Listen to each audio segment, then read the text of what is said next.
सारी कायनात का, कोई एक मालिक है सारी कायनात का, सारी कायनात का, सारी कायनात का, सारी कायनात का, सारी कायनात का।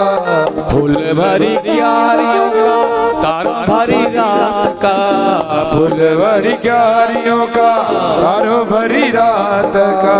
कितना महान है तू, कितना महान है, कितना महान है तू, कितना महान है। दुनिया बनाने वाले, दुनिया बनाने वाले, कैसी तेरी माया है, कैसी तेरी माया है।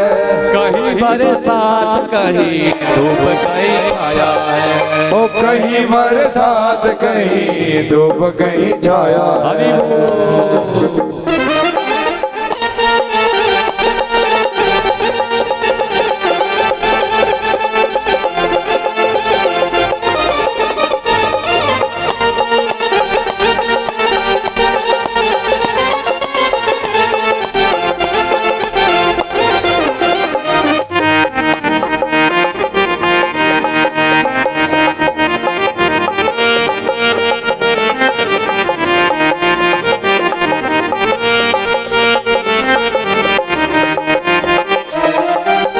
चलते समय की गाड़ी धीरे धीरे जा रही, चलते समय की गाड़ी धीरे धीरे जा रही, वो धीरे धीरे जा रही, धीरे धीरे जा रही, धीरे धीरे जा रही, धीरे धीरे जा रही। यही गुनगुना रही, यही गुनगुना रही, यही गुनगुना रही, यही गुनगुना रही। रुकेगी समय की गाड़ी धीरे धीरे जा रही, रुके ना समय की गाड़ी धीरे धीरे जा रही। आज और कल परसों का चक्र क्या चलाया है, आज और कल परसों का चक्र क्या चलाया है। कहीं बरसात कहीं धूप कहीं छाया है, कहीं बरसात कहीं धूप कहीं छाया है। ओ दुनिया बनाने वाले, दुनिया बनाने वाले, कैसी तेरी माया है, कैसी तेरी माया है। कहीं बरसात कहीं धूप कहीं छाया है, कहीं बरसात कहीं धूप कहीं छाया है। ओ कहीं बरसात कहीं धूप कहीं छाया है। बांके बिहारी लाल की जय हो। तो पहला जोड़ा धरती के ऊपर मनु और शत्रुपा महाराज, इनके आगे 5 बेटे हुए, देवहूति, अकुति और प्रसूति, उतान, पात और प्रियवत। देवहूति का विवाह ऋषि कर्दम के साथ हुआ।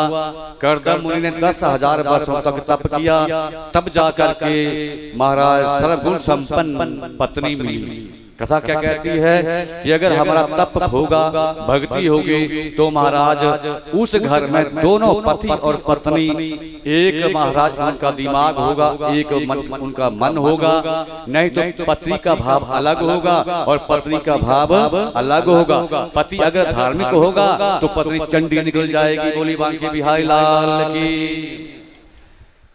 एक बार की बात महाराज, एक साधु संत जंगल में महाराज हर रोज 100 मालाओं का जाप करते थे। जैसे मैंने अभी कहा कि कर्दम मुनि ने 10,000 वर्षों तक तप किया, तो उनका भी नियम था 100 मालाओं का जाप करना। उसके बाद आकर के घर में फिर महाराज भोजन बनाना। एक दिन नारद मुनि आए, कहा कि महाराज आप अकेले हैं, जंगल में तप करते हैं, अगर मैं आपकी शादी करवा दूं तो उन्होंने मना कर दिया कि महाराज पहले एक है, अगर शादी हो गई तो मैं 2 हो जाऊंगा, फिर काम और बढ़ जाएगा, बर्तन मांजने का, साफ करने का, वस्त्र धोने का, तो मेरी माला जो है 100 से कम भी हो सकती है। नारद मुनि ने कहा ऐसा थोड़ी होगा, अगर 2 हो जाएंगे तो आपको सहायता मिलेगी पत्नी की, और वो सहायता करेगी तेरी पूजा पाठ में, तू शादी कर ले। नारद मुनि के कहने से मान गए, अब हमारा शादी हो गई। लेकिन नारद मुनि कहना भूल गए, नाम बताया, नाम है इसका चंडी। क्या नाम बताया जी? नाम है चंडी। अब महाराज बड़ा खुश हुआ। शादी होने के बाद जैसे जंगल में गया, हर दिन की भांति 100 माला का जाप किया, घर में आया, आवाज लगाई कि आज तो पकी पकाई मिलेगी। चंडी अंदर से आ जाई, हाँ जी भोजन बना कि नहीं? बोले तेरे हाथ फकीरे। बोला बांकी बिहारी लाल की। वो बड़ा दुख हुआ। महाराज नारद मुनि ने मुझसे किस जन्म का बदला लिया? ये तो उल्टा जवाब मिला अंदर से। अब महाराज अपने आप ही महाराज उस खाने को बनाया, बर्तन भी साफ किए हैं, वो तो कहाँ सुनने वाली। बहुत दुख हुआ। अब 100 मालों का जाप धीरे धीरे धीरे धीरे मोह ममता के चक्कर में, घर गृहस्थी के चक्कर में 50 पर आ गया। 2-3 वर्षों के बाद नारद मुनि फिर आए हाल चाल पूछने के लिए। आज चरणों में वंदन किया। नारद मुनि आपने किस जन्म का बदला लिया? पूछा क्या हुआ? कि पहले 100 मालों का जाप करता था, जब से शादी हुई तो माला 40 के ऊपर आ गई। पूछा कैसे? कि वो कहना ही नहीं मानती है। मैं कहता हूँ कि भोजन बना तो कहती तेरे हाथ फकीरे। ओहो, नारद मुनि ने कहा एक बात बताना भूल गया था। वो क्या है? कि ये उल्टा चलती है। अगर आपको भोजन चाहिए, भोजन की इच्छा हो, तो इससे ऐसा कहना, चंडी आज भूखनी, आज रोटी नहीं बनानी, तय चट बनानी फिरी, शीघ्र बनाएगी। बोली बांके बिहारी लाल की। तो महाराज नारद मुनि ने जैसे ही कहा, अब बड़ा खुश हुआ और आज आकर के जोर से आवाज लगाई, चंडी हाँ जी आज रोटी नहीं खानी। वो बोले क्या नहीं खानी? 7 दिन जप करने आए, मेहनत करने आए, आज तो जरूर खानी।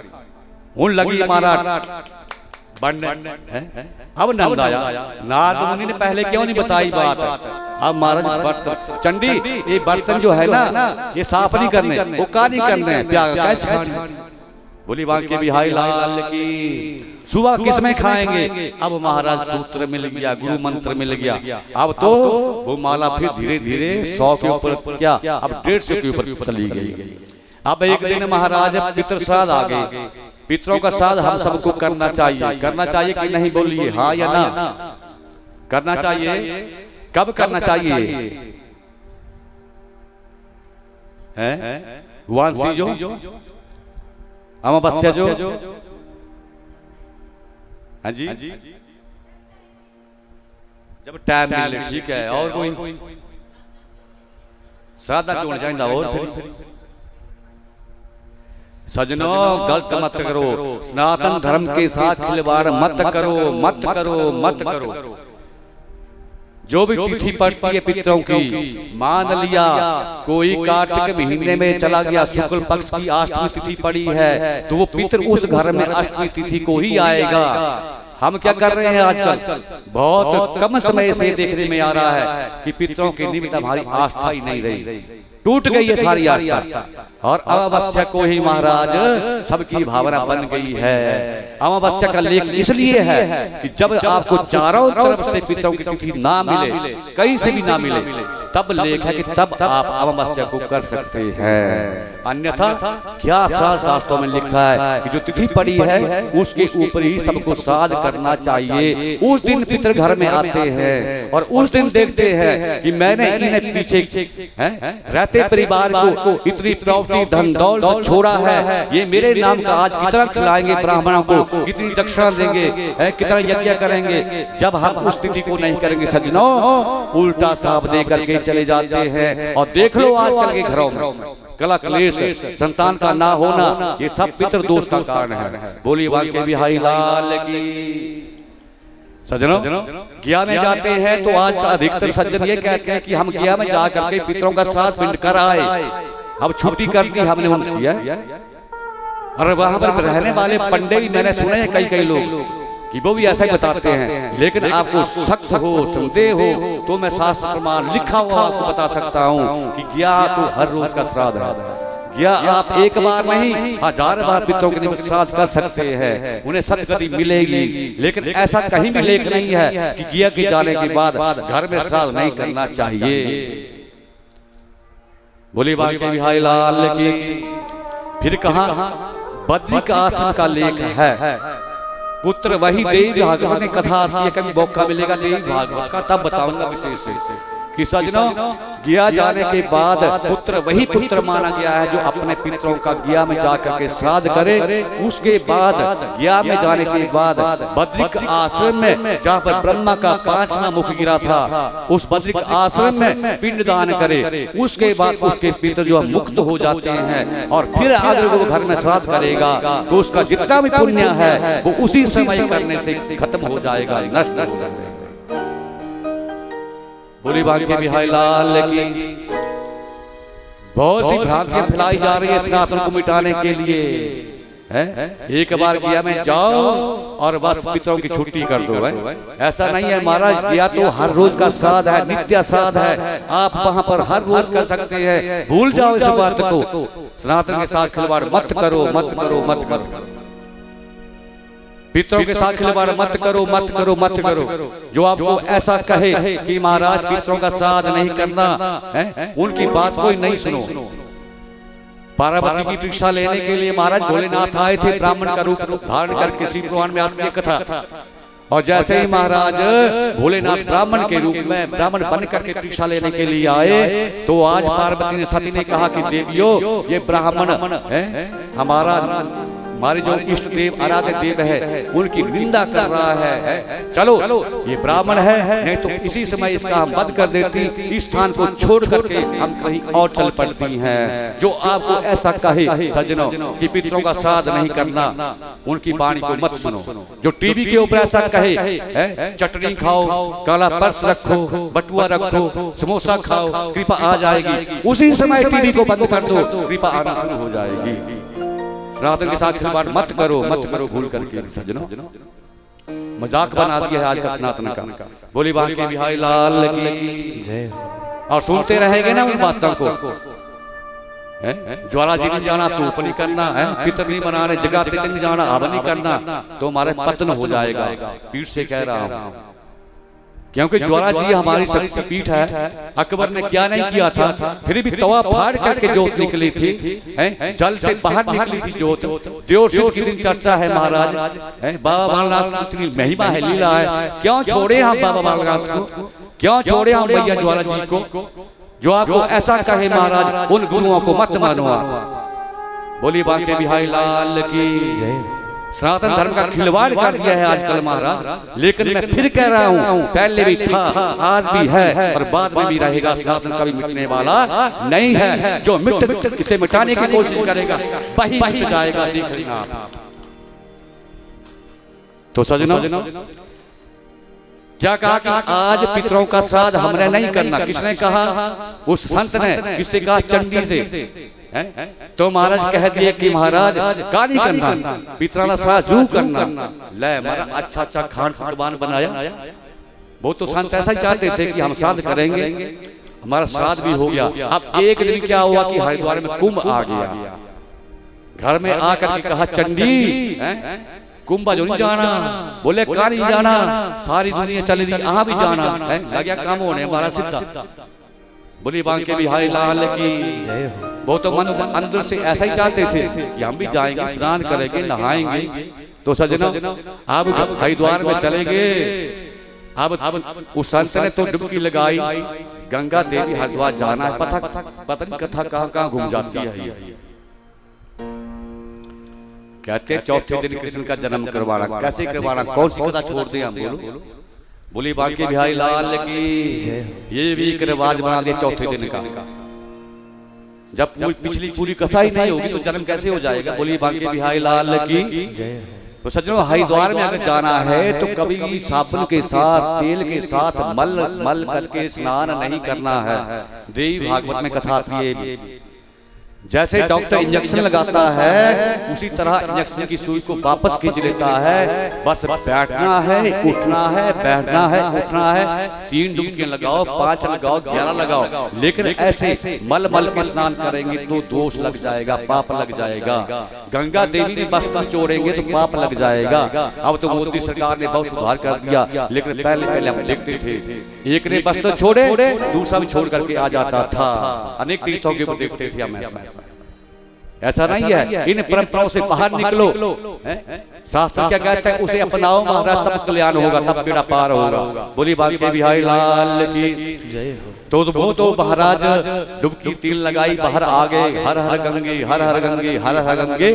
अब चंडी ने क्या किया, जहां पानी का बहाव ज्यादा था ना, 5 छलांग लगा दी।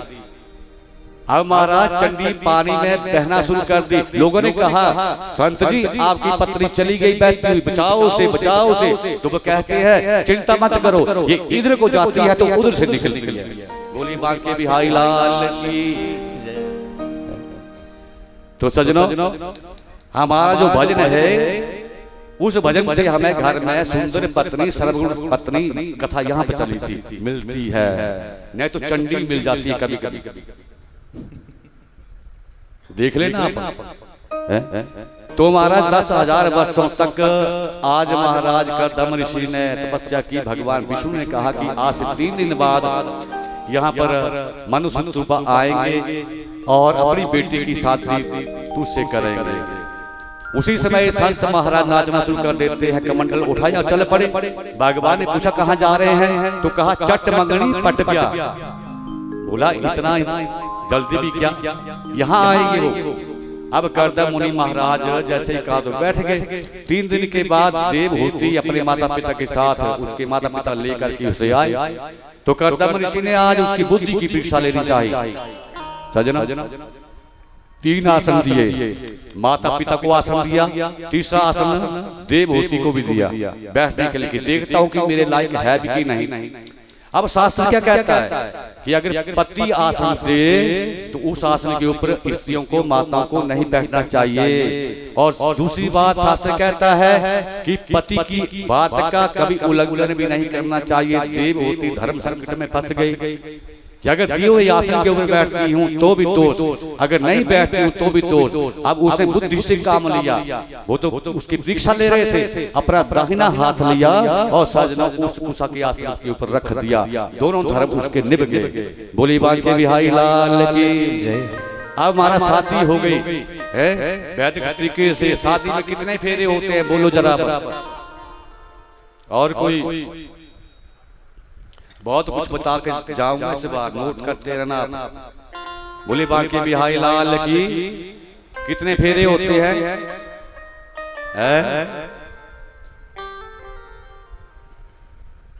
फिर तब आगे फिर सनातन के ऊपर बात है। इस सनातन के पीछे न जाने कौन कौन पड़ा है, कहां कहां से सिखाया जा रहा है। शादी के बीच में सजनों 4 ही फेरे होते हैं, धर्म, अर्थ, काम और बोलो मोक्ष। वैसे गिनने हो तो 15 बन जाते हैं। 4 पीपल के बीच में लिए जाते हैं, 4 पहले, 7, 4, 11 और 4 अंदर भी लेते थे पहले 15 हो जाते हैं।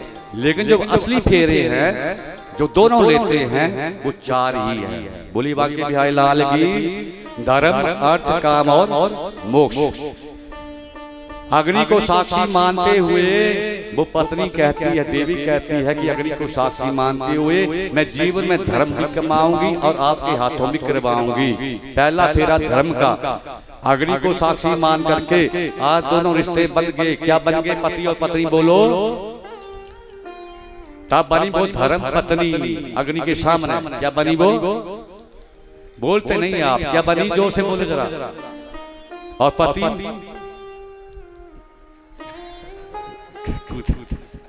ईड़ा नहीं बोली देना भी धर्म पति है। पति बन जाता है पति परमेश्वर। क्या बन जाता है? अग्नि को साक्षी मानते हुए। अब बने वो रिश्ते में। दूसरा फेरा समय अधिक हो रहा है, वर्णन ज्यादा नहीं कर पाऊंगा, नहीं तो और कुछ आपको बताता सजनों।